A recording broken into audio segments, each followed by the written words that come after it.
Join us today on Home on the Hitch. We're going to talk about some tips to help you RV on a budget.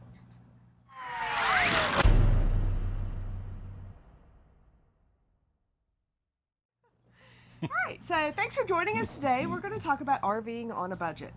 We recently took a trip out west to Utah, and we learned a lot of interesting tips to pass along to you on how we were able to keep our budget down because, as you know, long road trips can be quite expensive.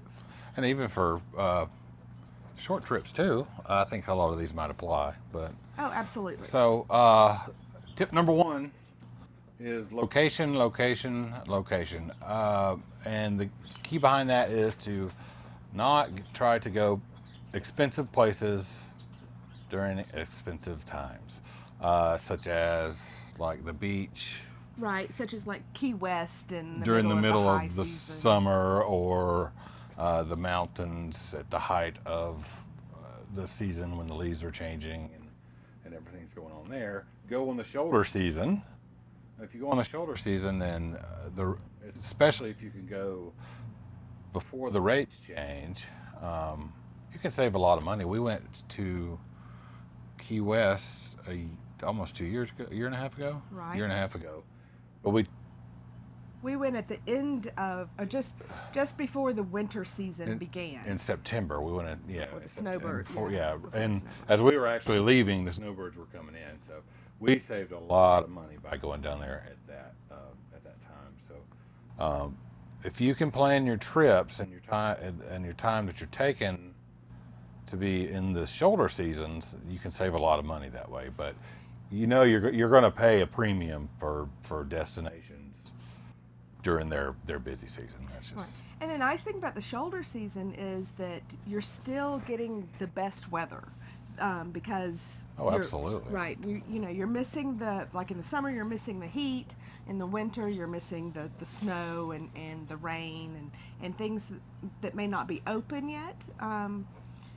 And you get like especially like in the Gulf of Mexico and Florida, the water is the best, I think, in May and September. So those are really good times to go down there, and you can get some really good deals. So don't plan your travel to busy places during busy times. And of the year. another plus to that is you avoid the crowds, so things are that's good. easier to be accessed, and traffic is much better.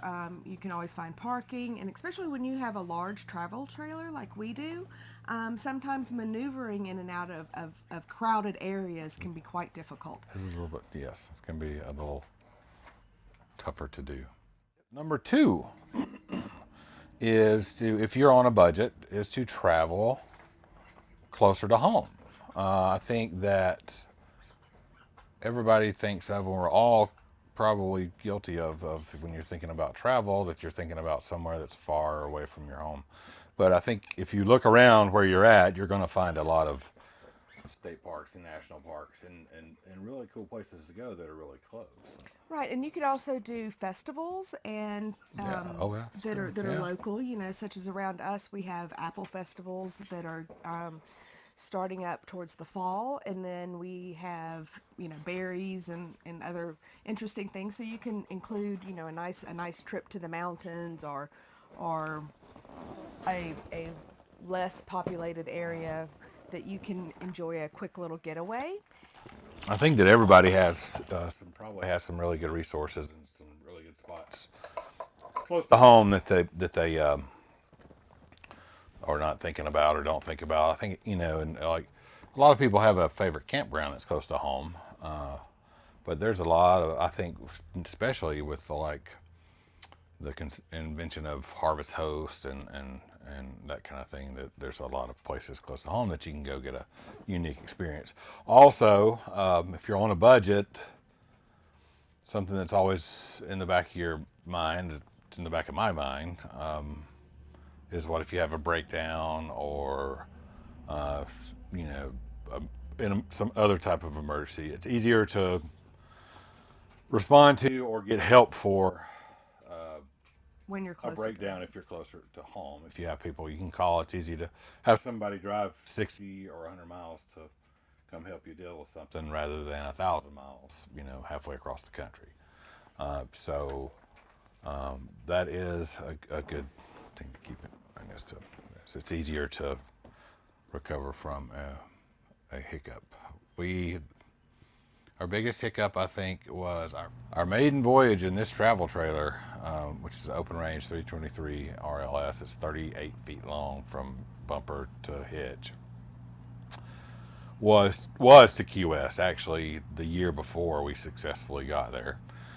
We made it down to North Florida, Gainesville area, to just a nightly stay RV place. They had a lot of it was Travelers RV Park. I believe it's on 75 South. Lovely. No affiliation, but it was lovely. They were very nice to us. Anyway, probably 10 miles before we got there, I got a check engine light on my truck. Lost a good bit of power. Could reset it, but anytime that we would start again, it would kick back in. So got up the next morning, tried everything I could to figure it out. Ended up being a critical failure on the truck. Was able to drive it, but not tow anything. So we were able to store it there, which is about a 6 or 7 hour drive from where we live. They gave us a good deal on the storage, and we had to put it up there for storage. We drove home. A couple of weeks later, we were going to go to North Florida with family. So we had to rent a truck, leave a couple of days early, drive down and pick the RV back up with that truck. And then drive across. We drove across the state of Florida, stayed where we were going to stay with family, and then brought it back home. And then we had to get the truck repaired, and it was a big mess. But we were kind of on the cusp of where I felt comfortable when that happened, All right. So tip number 3 is bring what you need for your trip. So what we mean by that is make sure that you have maybe the appropriate clothing for the seasons. Prepare for rain, sunshine, that sort of thing. Make sure that you have an ample supply of food. You want to make sure that you have your staples, some canned goods, a lot of non-perishables. And that way you don't have to buy things while you're out as far as food, or if you have your rain gear that you already have, you don't have to go to the national park store and pay 3 times as much for a raincoat, something that you already own. Especially when you're on a budget, you want to make sure you stop and make a list and think about what you need. You don't have to on your way stop and eat fast food or grocery shop in small towns at small stores that have higher prices when you can bring it with you. You're bringing your home with you. So leading up to your trip, if you can kind of stockpile a little bit of stuff every week as far as food and supplies and stuff like that, then it's going to help out with your budget. I mean, especially if you spread that out over a little bit of time before your trip. All right, so it brings us to tip number 4. Tip number 4, and that's going to be, so I guess if you're going to an area that has a lot of things around it or a lot of destinations, try to find a park that you're going to go to that's kind of central to that. So maybe you have to drive 45 minutes one way to one national park or one attraction, and you can drive from where you're staying 45 minutes the other way to another attraction and 30 minutes north to another attraction. Well, that way you're not having to drag your RV all over the place. So your fuel costs are going to be a lot less. And your stress will be less. And your stress is going to be a lot less. And you're able to set up go set up your RV. You can budget for the time that you're going to be at that park, because in some of the touristy areas and some of the the national park areas, some of the parks can be expensive. So we recommend that when you decide where you want to go is that you really look at the map and use things like TripAdvisor, Yelp, Google to search that area. So like when we went to Moab, we decided that we were going to do Arches, and there were other beautiful places so close by. Like we drove through Capitol Reef on the way there. So our suggestion is that you really research the area in which you want to stay. All right. Tip number 5 is going to be affiliations and the RV clubs like Good Sam's, Passport America, Thousand Trails, Harvest Host. Harvest Host, and any fuel savings programs that you might be in. Right. Or if you're part of the military, there are facilities available for you also. Military discounts, and I think those pretty much go with all the First responders, those get discounts. all the also. other. Usually, if they accept the other ones, they'll do a military discount. We personally use Passport America for most of our stays. We do have a Thousand Trails membership that we have used in the past, and we do enjoy using that. The Passport America we used on this last trip in March out west. We were able to save a lot of money. We used it more, more spur of the moment, I think, on the way home because we had a few stops that were going to be at like a Walmart or a park. And when we got there, A, we either couldn't stay at the Walmart, or B, the park was like not somewhere that we would want to stay. So we were able to open up the Passport America book and look through that and find some decent parks that were great and really close, and you save like 40 to 50% per night. I mean, we're talking about staying at parks for $15 a night, full hookups, and $20 a night, full hookups, and for large pull-through sites, you can't beat that. No. But you do have to read the fine print because some of the times the discounts aren't valid during peak seasons, Right. or they're only good for one night of your 3-night stay, or that sort of thing, or you get a percentage off for the week.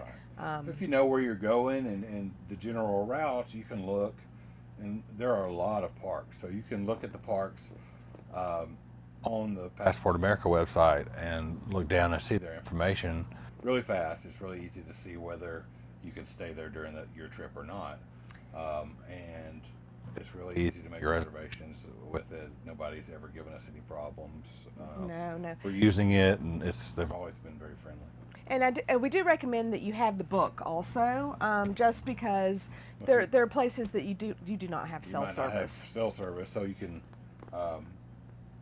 at least look up the addresses and everything. Navigate on the road. And navigate to them, and that's what we used this last trip. So any clubs like that you have that can save you money on your stays or your fuel are going to be great items for you if you're trying to budget with your RV travel. Right. And of course you want to find a program that is going to be cost effective for you also. Thousand Trails can be a little expensive. Passport America, it's about $40 a year to join.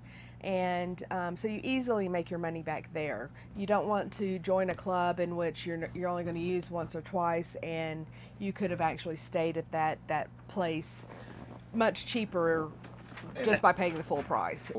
And that leads us into tip number 6, is to use the technology that's available to help you plan your trip and plan your stops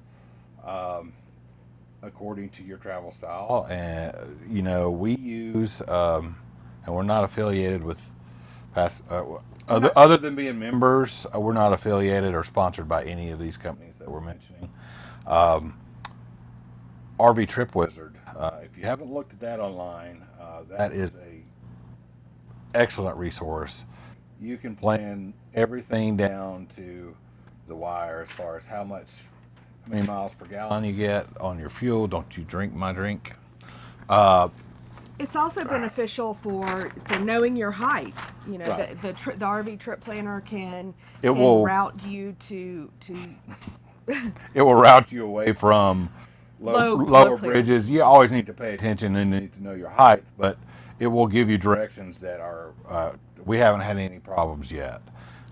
You can look at, there are so many filters you can put in there as far as you can add in all your affiliations for parks. When you're looking for parks, you want to get down? Well, You can put in Passport America, you can put in Thousand Trails, you can put in private parks, you can put in state parks and see them all. You can drag the route, you can move the route. It gives you, you can set driving radius. You can plan it down to a very, within a very specific amount of time, money, distance, and Stops. it's an extremely good program or resource. And then now RV Life is an app as well that kind of partners in with RV Trip Wizard. You sign in with your RV Trip Wizard account, and then your directions will populate to your phone on GPS, so you don't have to worry about transferring it to another GPS. You can automatically follow the recommended GPS instructions from RV Trip Wizard and RV Life. So Truck Maps is great. It will help you find gas stations, parking lots, places that you can maybe overnight, such as other truck stops or Walmarts that are available.